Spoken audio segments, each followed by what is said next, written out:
नमस्कार प्यारे विद्यार्थियों, स्वागत है आपका आपके अपने चैनल स्कूल गुरुजी में। आज हिंदी विषय का पेपर सॉल्यूशन करवाने वाला हूं कक्षा 9 का, जो कि आपके एग्जाम के लिए बिल्कुल इंपॉर्टेंट साबित होगा। 100% कह रहा हूं। अगर आपकी तैयारी बिल्कुल नहीं भी है और कम है या नहीं भी है तो भी आप निश्चिंत रहिए, आपका स्कोर है वो बिल्कुल विद्यार्थियों शानदार रहेगा बाकी विद्यार्थियों से। बस रिक्वेस्ट ये रही कि इस प्रश्न पत्र को आप तैयार कर लीजिएगा। आंसर मैं आपको बता दूंगा, एक ही बार में याद हो जाएगा।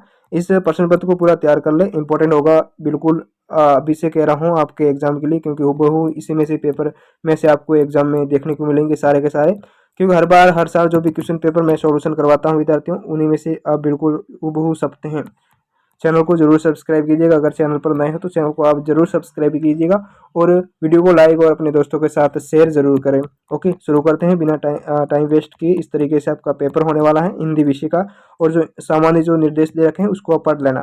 ठीक है, सबसे पहले ऑब्जेक्टिव टाइप के प्रश्न पूछे जाएंगे, और वो कौन कौन से होंगे, किस तरीके से होंगे, मैं आपको सोल्यूशन करवा रहा हूँ। ध्यानपूर्वक आप इसे याद कर लीजिएगा। सबसे पहला प्रश्न दे रखा है, वीर गाथा काल के जो श्रेष्ठ महाकाव्य का नाम है वो कौन सा है। तो इसमें पृथ्वीराज रासो इसका राइट आंसर हो जाएगा। मैं सीधा ही आंसर बता रहा हूँ, फालतू का जो 4 ऑप्शन है वो नहीं पढ़ना। कैदी और कोकिला रचना है वो किसकी रचना है, ये महादेवी वर्मा की है। ऑप्शन स इसका राइट आंसर हो जाएगा। तीसरे में पूछा है काव्य के भेद कितने होते हैं। तो इसमें काव्य के भेद 2 होते हैं, श्रव्य काव्य और दृश्य काव्य। चौथा है कांजी ओस का चौकीदार लालटेन लेकर आता था क्यों, हाजिरी लेने के लिए। ठीक है, और पांचवा है विचार विनिमय के माध्यम को भाषा कहते हैं। और उसके बाद एक छठा प्रश्न हो जाएगा कि फणीश्वर नाथ रेणु की प्रसिद्ध आंचलिक उपन्यास का नाम क्या है। तो इसका मेला आंचल इसका राइट आंसर हो जाएगा छठे में। ठीक है, यानी 6 प्रश्न आपके ऑब्जेक्टिव टाइप के पूछे जाएंगे। ओके, तो इसमें मैंने आपको बता दिया, स्क्रीनशॉट लेना चाहते हैं जरूर लीजिएगा आप इसका। दूसरे प्रश्न की बात करेंगे, इसमें खाली जगह है भरनी है, और इसमें सबसे पहला इसमें ब्रज गोकुल लिख देना आप इसमें खाली जगह में, और इसमें आप इसका प्रयोग करने देना नुक का, और अर्थ अलंकारों में चमत्कार है ना, ये अर्थ हो जाएगा इसका राइट आंसर। और चौथे प्रश्न में चौथे खाली जगह में है ये कवित्री हो जाएगा, और अनंत का विलोम शब्द हो जाएगा अंत। और इसके बाद नानी के मन में देश के आज़ादी के प्रति जुनून था, इसका तरीके से इसको खाली जगह भरनी है। आप देख लीजिएगा, बिल्कुल 100% कह रहा हूँ, इंपॉर्टेंट हो गए सारे प्रश्न। अगर आपकी तैयारी बिल्कुल नहीं भी है तो भी निश्चिंत रहिए, आप स्क्रीनशॉट लेते रहिएगा साथ साथ में। तीसरा है, इसमें आपको क्या करना है, सत्य असत्य का बताना है कि कौन सा जो क्वेश्चन है वो सत्य है और कौन सा असत्य है। इसमें पूछा गया है कि सुमित्रा नंदन पंत प्रकृति प्रेमी थे, बिल्कुल इसका राइट हो जाएगा ये। करुण रस का स्थायी भाव रति होता है, ये गलत है। मंगोला का मुंह लाल होता है, ये भी गलत है। ओके, और कहानी गद्य की गौण विद्या में आती है, ये भी गलत हो जाएगा। और भूपति में ती उपसर्ग है, देखो ती है वो प्रत्यय हैं क्योंकि पीछे ले हुआ, तो ये गलत हो जाएगा। और उमा का विवाह शंकर से हो गया, तो बिल्कुल ये राइट हो जाएगा। जो प्रथम और अंतिम ये राइट है, 20 वाले वो सारे गलत है। इस तरीके से ये हो जाएगा। और नेक्स्ट है चौथा प्रश्न, इसमें आपको मिलान करना है। क्या करना है, मिलान करना है। और मिलान में मैं आपको बता देता हूँ इस तरीके से। कबीर है वो बहा आडम्बर, मैं आपको कबीर रास्ते हो जाएगा बा आडम्बर, तो बा आडम्बरों का इन्होंने विरोध किया था, ये स इसमें हो जाएगा। माता पिता में द्विगु समास है, देखो माता पिता है इसमें कौन सा समास है, द्विगु समास है। और इसमें हो जाएगा बागलकोट, बागलकोट है ये आपके कर्नाटक का छोटा सा कस्बा है बागलकोट। और इसमें हरिशंकर क्या है, हरिशंकर परसाई, हरिशंकर परसाई ये प्रेमचंद के फटे जूते, ये इसका राइट आंसर हो जाएगा। प्रेमचंद के फटे जूते। और उसके अश्रु का जो तद्भव होता है ना, वो इसका राइट आंसर हो जाएगा आंसू, अश्रु का तद्भव हो जाएगा आंसू। और वाक्य रचनात्मक काव्य है। ठीक है, तो ये कौन सा है ये आप बता देना विद्यार्थियों, कमेंट बॉक्स में जरूर बताइएगा। इसका इसका कौन सा ये है या फिर ये प्रथम है या तृतीय। ठीक है, ये क ख या इससे तीनों बच्चे हैं, इसमें से कौन सा है आप कमेंट बॉक्स में ज़रूर बताइएगा विद्यार्थियों। उसके बाद जो पांचवा है, और उससे पहले आप चैनल पर नए हो तो चैनल को आप जरूर सब्सक्राइब कीजिएगा।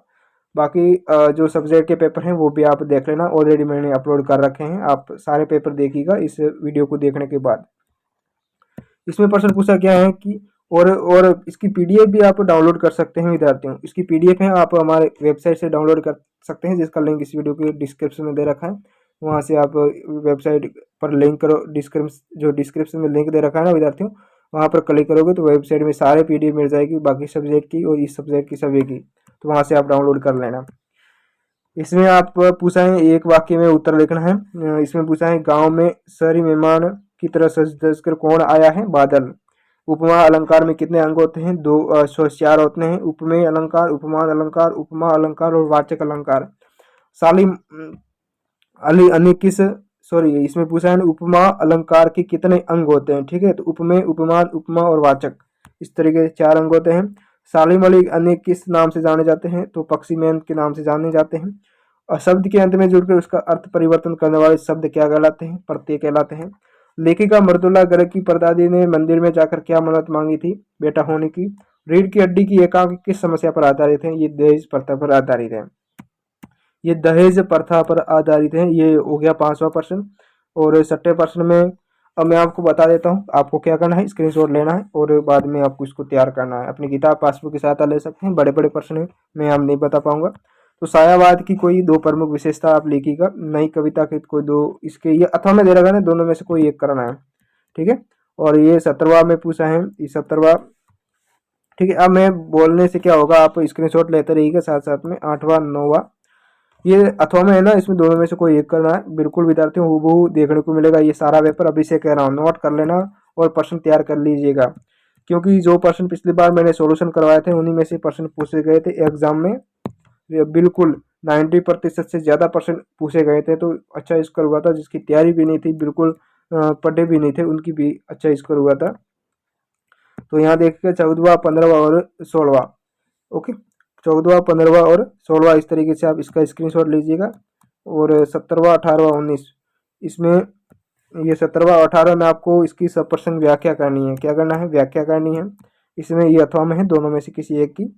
और 19वां में इसमें ऐसे गद्यांश दे रखा है, इसकी भी सप्रसंग आपको व्याख्या करनी है। गद्यांश की सप्रसंग व्याख्या करनी है। और 20वां है योग का महत्व विषय पर एक अनुच्छेद लिखना है। ठीक है, या फिर अपनी गर्मी की छुट्टियां बिताने के संबंध में 2 मित्रों के मध्य संवाद लिखिए 20वें में। और 21वां में काव्यांश को पढ़कर प्रश्नों के उत्तर देना है।